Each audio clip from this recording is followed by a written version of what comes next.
Okay, I gotta get my gear on for this one. Not sure what's gonna get winged at me for this bit of sacrilege. It's top 5 reasons Android is better than iPhone, as laid out by the team at CNET's Android Atlas Weekly Podcast. Yeah, I know that sounds like we're comparing an OS to a product line, but you get it. We're going to compare the universes here, OS, devices, apps, and carriers between the 2 hottest smartphone platforms in the world. Here we go. Number 5, Android is open source. The folks behind it don't care if you hack the phone you paid for, and they don't play games trying to outfox the way you did it. Instead, they have lives. And the Android marketplace? That's pretty much the Jezebel of apps, welcoming one and all with wide open listings. Add in the alternate Android marketplaces, and it all adds up to app democracy.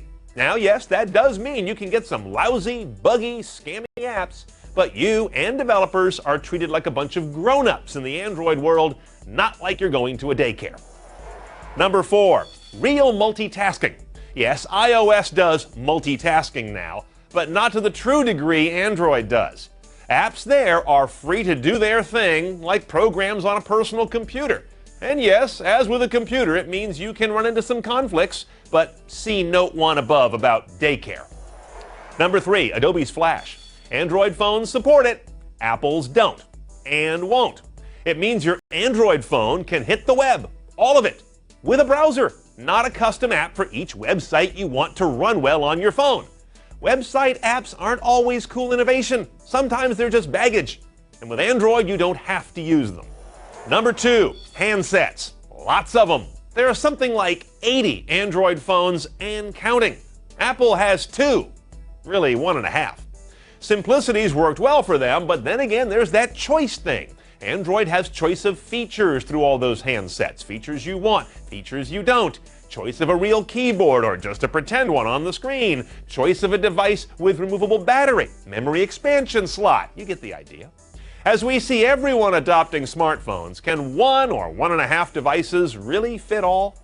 Before we check out the number 1 reason Android makes iPhone look like the phone for sheeple, let's look at why we're even talking about this. Android's on fire.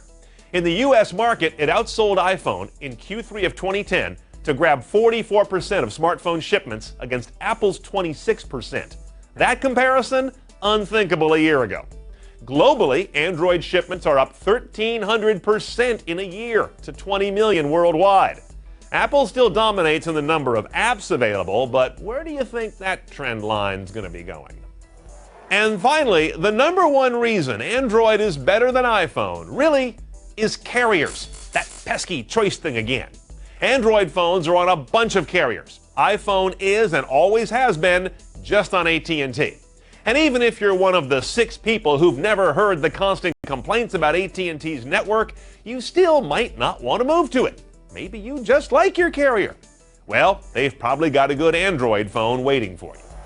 So if you're now thinking Apple might be more 1984 than not, you'll want to check out CNET's Android Atlas Weekly Podcast, hosted by Justin Eckhouse and a variety of other experts he plucks from around CNET every week. Just head to cnet.com/live. And for more Top 5 goodness, it's top5.cnet.com. I'm Brian Cooley. Thanks for watching. Hi, I'm Molly Wood, host of The Buzz Report, the show about the tech news that everybody's talking about. See it every Friday in high def at cnet.com/buzzreport.